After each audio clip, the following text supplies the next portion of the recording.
I can't let the stream in unless I address public enemy number one. Who is public enemy number one? Chicago Mayor Brandon Johnson. That's my name. Don't mess my name up.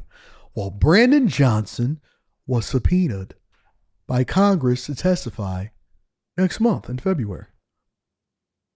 And he decided to get his lawyers on the call to figure out if it was a request that was required or if this is something that was suggestive.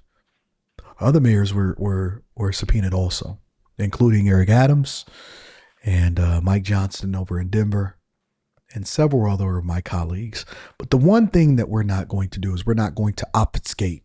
We're not going to obfuscate. All right. We're going to protect the people here in Chicago, and we're going to make sure that we contact the Archdiocese. And one thing that you also have to do is you have to call my wife Miss First Lady. Don't call her out of her name. Don't call her out. We'll end this press conference right now. Brandon Johnson had a press conference yesterday addressing the concerns that they are experiencing over in Chicago, not only with being subpoenaed by Congress in order to testify before them for being a sanctuary city and being held accountable for that, but also about his feelings about the Trump administration arresting criminals inside of his city. Let's see if we can scrub through and find some good parts of this press conference, because I know it was plenty of people that spoke, and we need Mayor Johnson to come to the front of the congregation. Right now, it's not.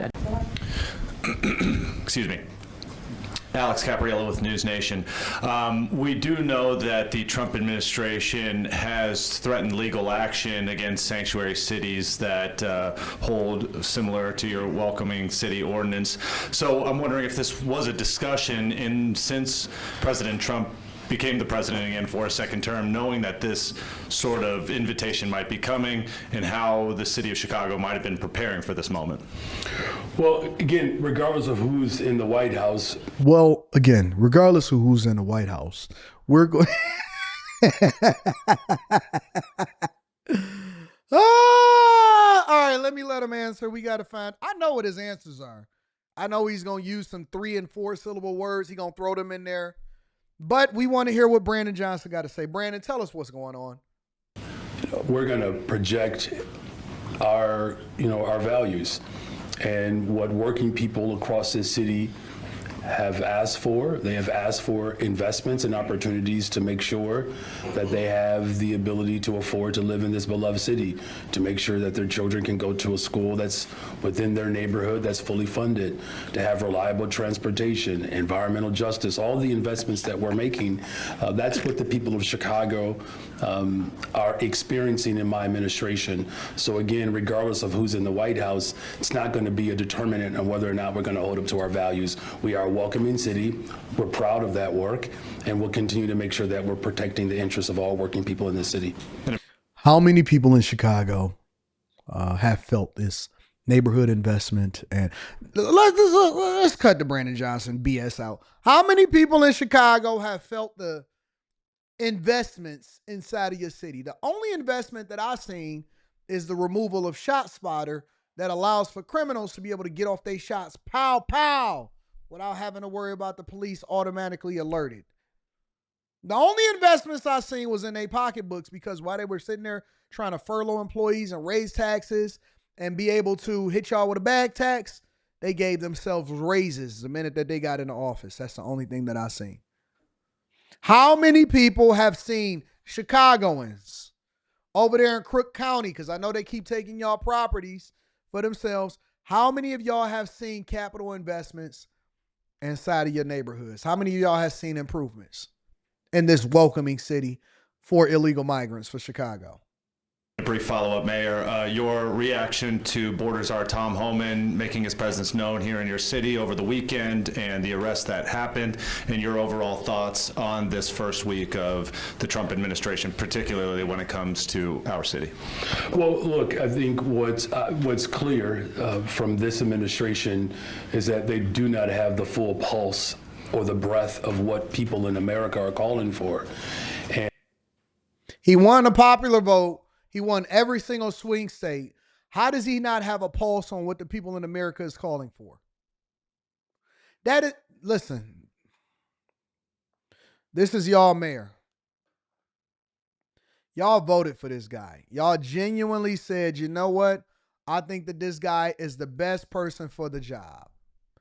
Y'all said that Brandon Johnson was the best person for the job. He just said out of his mouth that he don't think that the president of the United States of America, even though all of the polls say differently, even though over 65% of people say that they want all migrants gone, he's telling us that the Trump administration doesn't have a clue on what the American people really want inside of the United States of America, and that's why they're protecting illegal migrants over in Chicago. Got it. And, you know, he has made it no secret that he wants to dismantle the education department. And he's made it very clear that he is not willing to, uphold the very sensibilities of our democracy to make sure that we're protecting the civil rights of individuals. Look, as a former public school teacher, the fact that everything that we won and fought for during Reconstruction, he is trying to roll back the hands of time. And as I've said, that there's a clear disdain for the fact that the Civil War went in a direction that clearly there are people in this country have not accepted. So we're going to continue to stand up for working people. That's what my mission is. The city of Chicago, we are the heartbeat of America, and we will continue to lead the way. I call BS. 100%. 100%. Good morning, Mayor. Good morning. Are you angry, or were you angry or surprised at getting that letter? What was your initial reaction at reading it? Well, I don't get angry. I don't get angry. I get a little bit disappointed. I get frustrated. We're evaluating our options. I try not to lead with anger, but I do get disappointed. I'm passionate, but I do get disappointed. I get a little bit frustrated at the letter that says what it says from the Trump administration and from Congress. But again, we're going to continue to be diligent in our dedication to the citizens here in Chicago. We're letting everybody know their rights.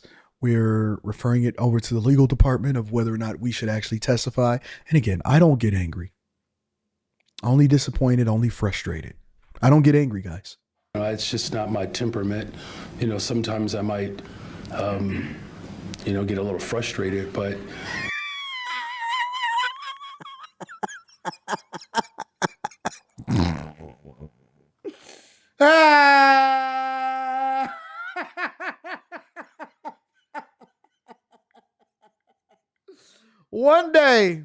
One day this year, or one day before this guy leaves office, I promise you on everything, I'm going to come in here with a mohawk and a gray patch on my beard right here. One day, I'm going to come into this studio and I am going to have a mohawk and I'm going to have a gray patch in my beard. That's what I'm going to be for next year for Halloween. I'm going to be Brandon Johnson. Look, my focus is investing in people. That's what. If this guy isn't so predictable, I don't know what is. You see the full force of government on display. Here we're not going to get sidetracked and allow anyone to push us to forfeit our humanity. We're not going to surrender that. So I have not watched this. In people. This is my first time watching this. I have not watched. I don't have the capacity and the time. I am slammed all day long. I am not watching a 1 hour and 13-minute press conference from Brandon Johnson. I'm not doing it. The work that we have to continue to do in Chicago, and I'm grateful that there are many people who understand the importance of that work. And pivoting a little bit, the White House also put temporary funding, cut temporarily funding to projects across the country, nonprofits, agencies, governments. I'm wondering if you can talk about what could be affected or what you're worried about or watching. In particular, I'm wondering the Red Line, is that in jeopardy of being on hold or cut at all? Well, look, it's, again, no secret that this administration has a great deal of disdain for working people. Oh, brother. Pass it Another to my, victim Olympian. corporate counsel here, but, you know, I had a conversation earlier today with Senator Durbin as well as Senator Duckworth. These are unprecedented attempts, Unprecedented, that's the name. but to attempt to defund childcare or to defund, you know, infrastructure projects. This is We're not something taking that care of is nobody else's well kids. We outside done with the purview of the executive office. These appropriations have been mandated by the legislative branch. These are laws. And Not no more. You know, we as a sheriff in country town, of buddy. laws and democracy, we prefer when we have leaders who actually are committed to upholding that law. Mary, anything else? Mary Richardson, Lawyer again, Corporation. We good, Mary. We heard all we needed to hear straight from Brandon Johnson, straight out of the mouth of babes. Let me give Brandon a round of applause because, boy, does he give me great content to be able to have a conversation about on a regular basis.